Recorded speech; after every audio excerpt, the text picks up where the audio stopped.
The grand ballroom of the Langston estate gleamed with opulence. Crystal chandeliers refracted light across gilded mirrors, and the scent of fresh orchids filled the air. Claire Bennet stood at the altar, her slender frame encased in a flowing white gown. Every detail of the wedding was meticulously planned, yet nothing felt real. Her gaze shifted to the man seated beside her. Adam Langston, the enigmatic billionaire CEO, sat in a sleek, black wheelchair. His dark hair was neatly combed, framing a face that bore sharp, striking features. Despite his physical limitations, he exuded an air of command that made it impossible for anyone to dismiss him. His hands rested on the armrests of his chair, unmoving, yet his piercing blue eyes radiated intensity. Claire had only met Adam 6 months ago, during one of her lowest moments. Her ex-fiancé Jeremy had shattered her heart and her pride when she discovered his infidelity. Facing a whirlwind of shame and betrayal, she agreed to the proposal arranged by her family. A marriage to Adam, a man she barely knew. The arrangement was pragmatic, mutually beneficial.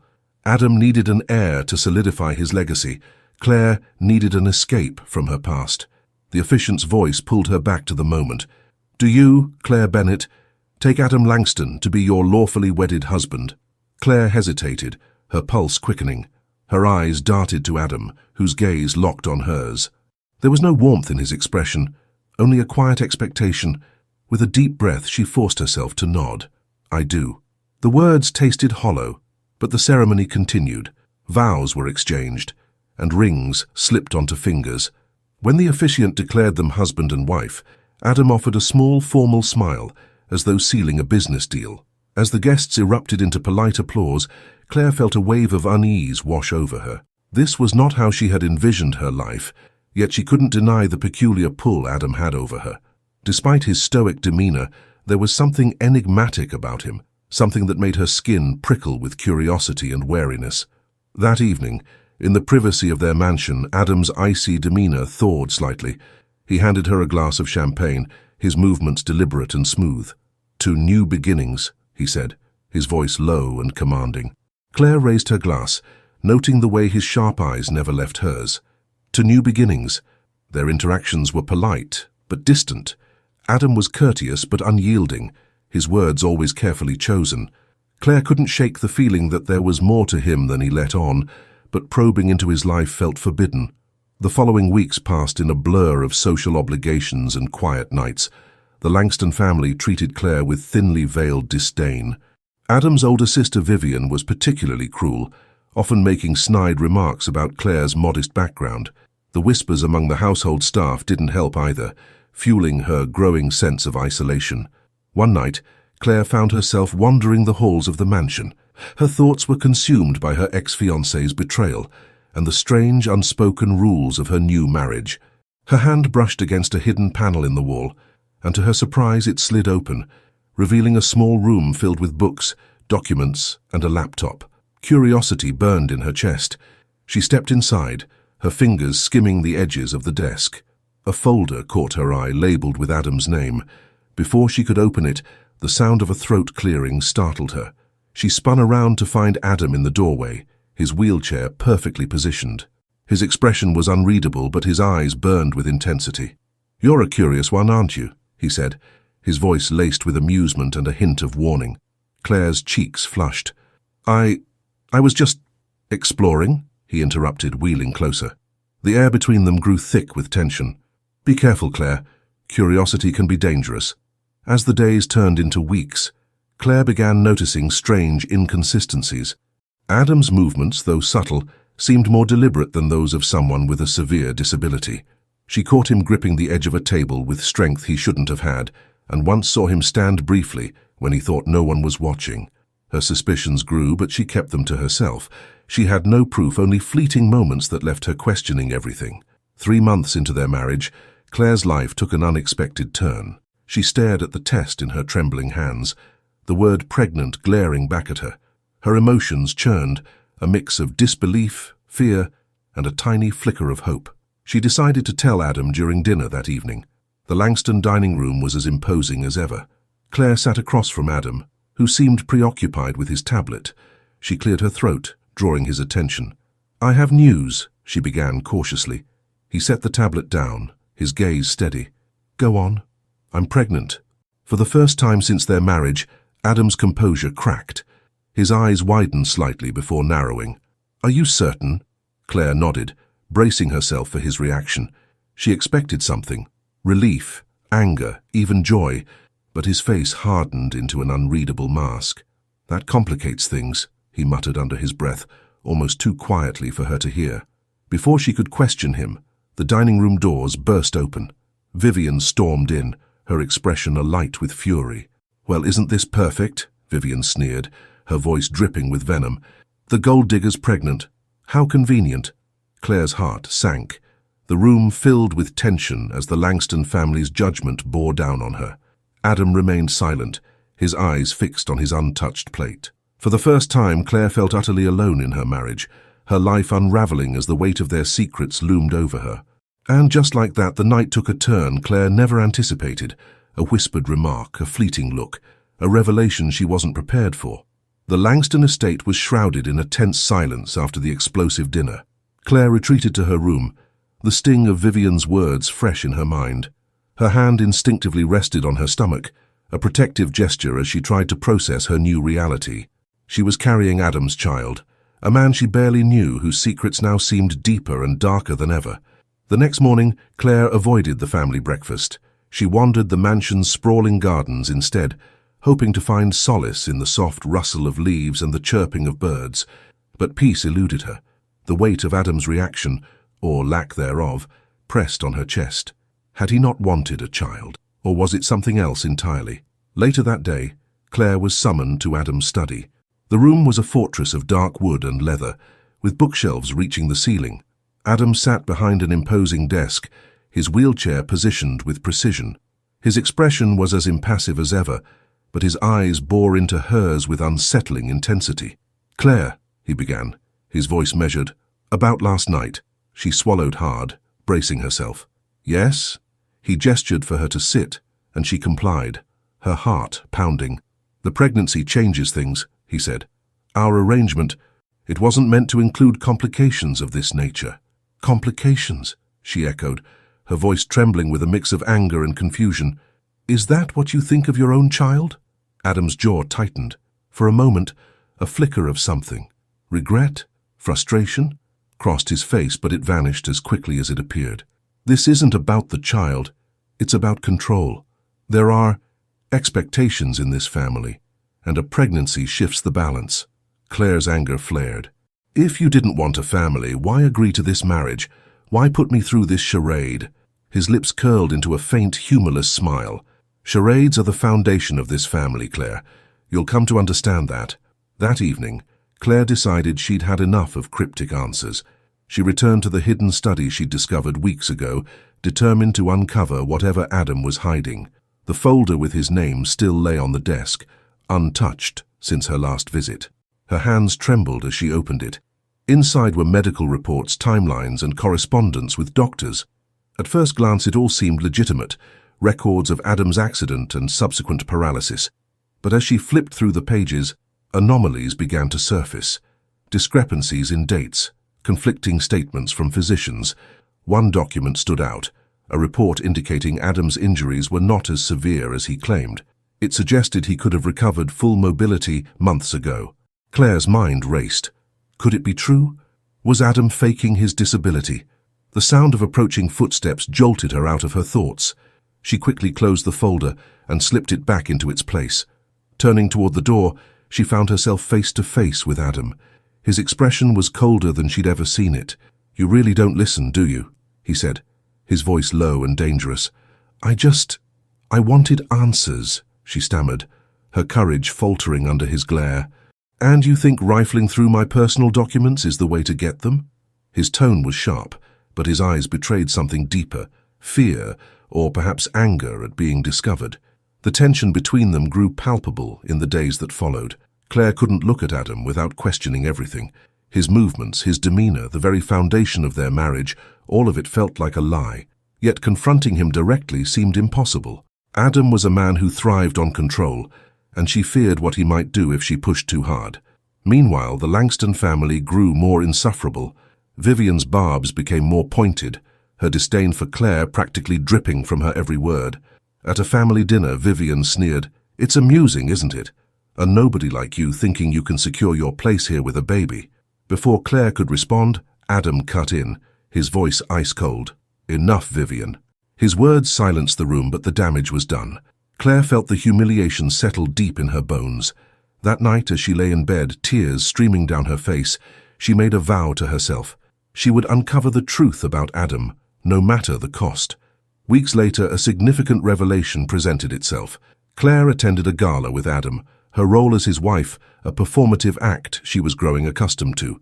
The event was lavish, filled with the elite of society. Adam, as always, commanded attention despite his apparent disability. But Claire noticed something. During a moment of distraction, Adam had reached out to steady himself on a nearby chair, not with the cautious movements of someone physically impaired, but with the ease of a man who knew his strength. Her heart pounded. It wasn't just a suspicion anymore. Adam was hiding something monumental. Determined to confront him, Claire waited until they returned home. She found him in the study, the faint glow of a desk lamp illuminating his face. He looked up as she entered, his expression unreadable. "I need to know the truth," she said, her voice firm despite the tremor in her hands. Are you really paralyzed?" Adam's eyes narrowed, and for a moment she thought he might deny it. But then he surprised her. He leaned forward, resting his elbows on the desk. "What if I'm not?" he said, his voice calm and measured. The admission hit her like a punch to the gut. She staggered backward, her mind reeling. Why would you lie about something like that? Adam rose slowly from his wheelchair, his movements fluid and deliberate. He stood before her, tall and imposing, the truth laid bare. "Because power is perception, Claire," he said, his tone eerily calm, "and vulnerability is the most potent illusion of all." Claire's breath caught in her throat. The man she thought she knew was a stranger, a master manipulator with secrets darker than she could have imagined. In that moment, the foundation of their fragile marriage shattered completely. And Claire realized she wasn't just fighting for the truth, she was fighting for her very survival. Claire couldn't move. Her breath came in shallow gasps as she stared at Adam, who now stood tall, his imposing figure dominating the room. The air between them felt heavy, suffused with unspoken words and shattered illusions. He wasn't just hiding the truth about his mobility. Adam Langston was hiding the very essence of who he was. "Say something," Adam said, his tone unreadable. Her voice, when it came, was barely a whisper. "Why? Why what?" he countered, stepping closer. His movements were smooth, deliberate, and entirely unlike the man she thought she had married. "Why lie? Why pretend to be someone you're not?" Claire's words tumbled out in a rush, her anger and confusion bubbling to the surface. "You let the world believe you were paralyzed. You let me believe it. For what? Sympathy? Control?" Adam's lips curled into a faint smirk, but his eyes remained cold. "Sympathy is a weapon, Claire. People let their guard down when they think you're vulnerable. They underestimate you. And when they do, you hold all the power." She shook her head. Disbelief etched across her face. That's monstrous." "Is it?" he asked, his voice soft but laced with menace. "Or is it survival?" The following days passed in a haze of tension and silence. Claire avoided Adam as much as possible, retreating to her room or wandering the estate grounds aimlessly. But the revelation about his deception haunted her. Every interaction with him now felt like a carefully orchestrated performance, leaving her unsure of what was real. Worse still, the Langston family's treatment of her only grew more hostile. Vivian seemed to sense Claire's vulnerability and exploited it at every opportunity. "Didn't take long for the cracks to show," Vivian sneered one afternoon as they crossed paths in the hallway. "You thought marrying Adam would give you power, didn't you? Poor naive little Claire." Claire clenched her fists, fighting the urge to respond. She was outnumbered, outmaneuvered, and now with the pregnancy even more isolated. But deep down a fire burned within her, a resolve to fight back, to reclaim her agency in a world that seemed hell-bent on breaking her. As the weeks wore on, Claire began piecing together fragments of Adam's life. Her quiet observations and careful inquiries with the staff revealed more than she expected. Adam's rise to power had been as meteoric as it was mysterious. There were rumors of ruthless deals, shadowy partnerships, and a string of adversaries who had mysteriously disappeared. One evening, she ventured into the hidden study once more, determined to uncover more about the man she had married. This time her search led her to a locked drawer in the desk. After several tense minutes of fumbling with a paperclip, the lock clicked open. Inside, she found a small collection of items, a flash drive, a leather-bound journal, and several photographs. The journal contained cryptic entries, references to deals and people she didn't recognize. The photos, however, sent a chill down her spine. They showed Adam with a woman she didn't know, her face radiant with laughter. The intimacy in their body language was undeniable. Claire's stomach twisted. Who was this woman? And what did she mean to Adam? The next morning, Claire confronted him. She found him in the conservatory, a rare moment of solitude where he seemed almost at ease. When she held up one of the photographs, his expression darkened. "Where did you find that?" he asked, his voice low and dangerous. "In your study," she replied, her voice trembling but resolute. "Who is she, Adam? Another lie you've been keeping." Adam snatched the photo from her hand, his jaw tightening. "Her name is Evelyn," he said after a long pause. "She was important to me." "Was?" Claire pressed, her chest tightening. "She died," he said simply, his tone devoid of emotion. For a moment, Claire felt a pang of sympathy, but the more she thought about it, the more questions arose. If Evelyn had been so important to him, why had he never mentioned her? And why were her photos hidden away like a dark secret? As Claire delved deeper into Adam's life, another revelation shook her to her core. A conversation with a long-time staff member revealed that Adam's father, the original patriarch of the Langston Empire, had been involved in several scandals that were quietly buried. The Langston name, it seemed, was built on a foundation of lies and deceit. One night, as she lay awake in bed, the pieces began to fall into place. Adam's need for control, his obsession with maintaining a facade of vulnerability, it all stemmed from a legacy of manipulation and power plays. But where did that leave her? And what did it mean for their child? Claire's breaking point came during another family dinner. Vivian, emboldened by Claire's silence, launched into yet another tirade. "I don't know why you're still here," Vivian said with a mocking smile. "Do you really think you'll last in this family? Women like you are disposable, Claire." "Enough!" Claire's voice rang out, startling everyone at the table. For the first time, she stood her ground. "I'm tired of your games, Vivian. You can insult me all you want, but I'm not going anywhere." The room fell silent. Adam, who had been watching the exchange with a faint smirk, finally spoke. "Well, it seems Claire has found her voice."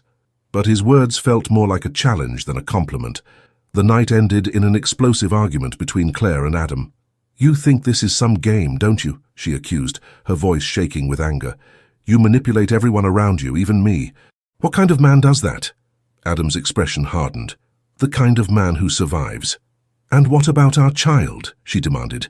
"Do they deserve to grow up in this web of lies and deceit?" For a moment, Adam said nothing.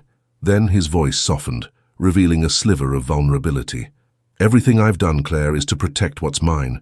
You included." "Protect me?" she scoffed. "You've done nothing but lie to me since the day we met." The confrontation left Claire more determined than ever to take control of her own fate. She began making plans, small secret steps to secure her future and her child's. But just as she started to find her footing, another twist threatened to upend everything. Late one night, she received an anonymous envelope slipped under her door. Inside was a single photograph.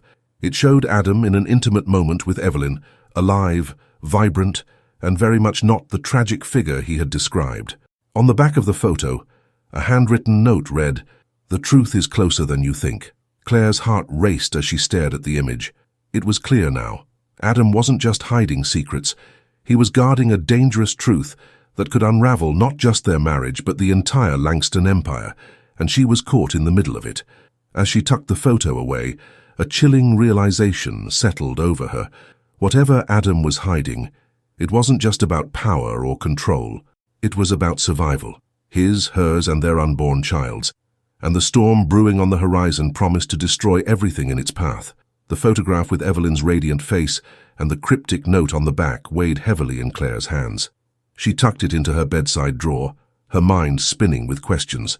The anonymous sender clearly knew more about Adam than she did, and this revelation pushed her closer to the edge. Her marriage, precarious and built on deception, was unraveling at a speed she could no longer control. As the night deepened, Claire stared at the ceiling of her lavish yet cold bedroom. What did the note mean? Was Evelyn alive? If so, why had Adam lied about her death? And who had sent the envelope? The mansion's silence became oppressive, amplifying her unease. She knew she couldn't confront Adam, not without more proof. If he'd lied about his paralysis, his past, and possibly Evelyn, there was no telling how far his manipulations extended. The following morning, Claire resolved to investigate further. She began with the staff, subtly asking questions about Adam's past. Most of them were tight-lipped, their loyalty to Adam unwavering, but one elderly maid, Mrs. Green, let something slip during a casual conversation. "Mr. Langston hasn't been the same since Evelyn," she said, her voice tinged with sadness. "She brought out a side of him we rarely see." "What do you mean?" Claire pressed gently, feigning curiosity. "Oh, I shouldn't speak out of turn," Mrs. Green replied, suddenly wary. "But let's just say she left a mark on him." Claire's heart pounded. Mrs. Green's words confirmed what she had suspected. Evelyn wasn't just a passing figure in Adam's life. She was central to who he was and perhaps to what he had become. That evening, Claire returned to the locked drawer in Adam's study. She had memorized his movements over the past few weeks and knew he wouldn't be home for hours. This time she focused on the flash drive. Plugging it into her laptop, she discovered a trove of encrypted files. Her limited tech skills weren't enough to decode them, but one file caught her attention. It wasn't encrypted. The file contained a series of emails exchanged between Adam and someone named Victor. The tone was cryptic, but urgent. One email stood out: "Victor, we can't afford any loose ends. If Evelyn resurfaces, it could destroy everything we've built." Claire's blood ran cold. Evelyn wasn't just someone from Adam's past.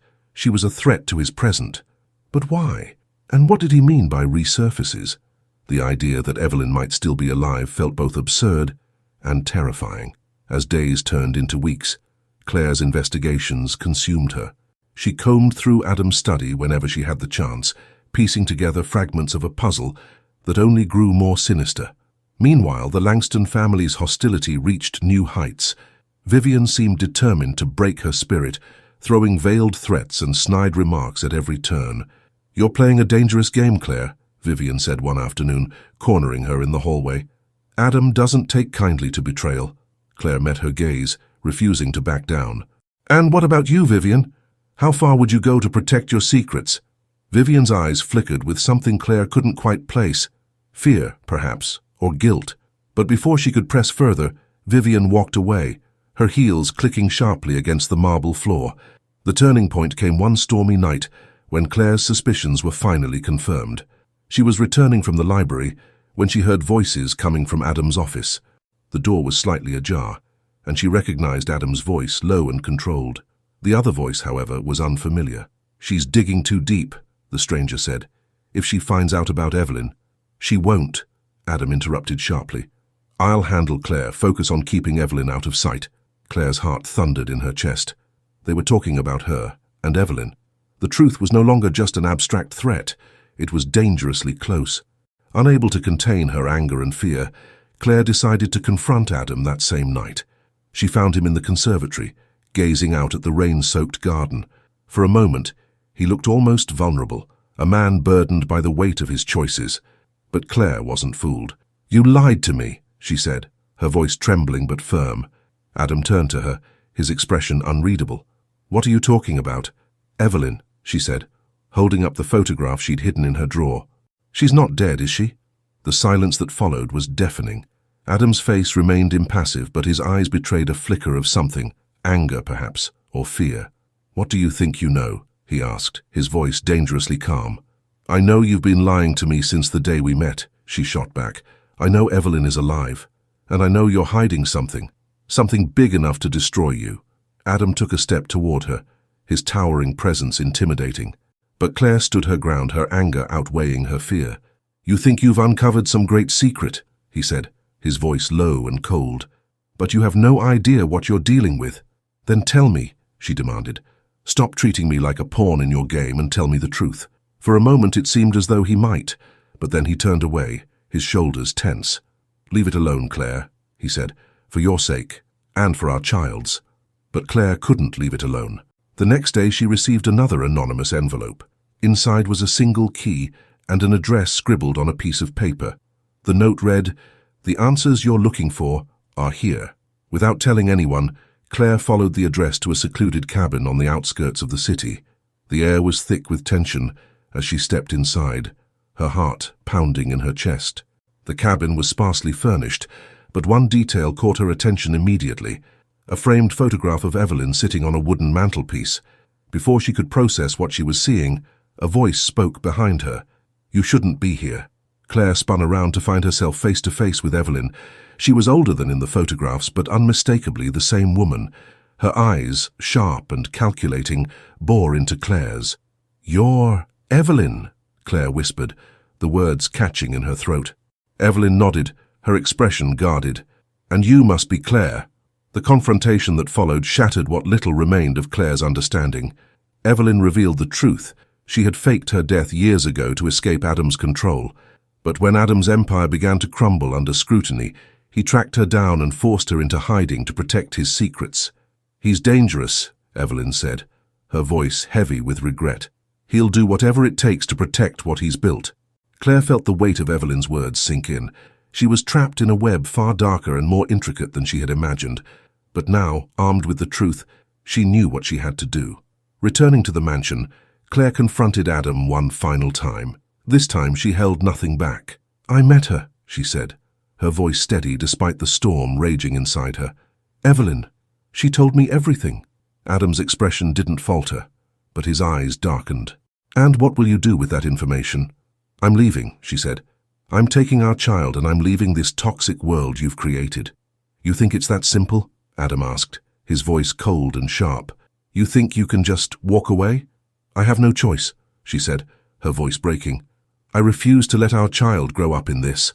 For the first time, Adam seemed truly shaken, but instead of trying to stop her, he simply nodded. "Do what you must," he said. "But know this, you'll always be tied to me, Claire, no matter where you go." As Claire packed her bags and left the Langston estate, she felt a strange mix of fear and relief. She didn't know what the future held, but one thing was certain: she was no longer the same woman who had walked into that marriage. The truth had set her free, but it had also left scars that would never fully heal. And as she drove away, the mansion disappearing in the rearview mirror, she couldn't shake the feeling that her story with Adam was far from over.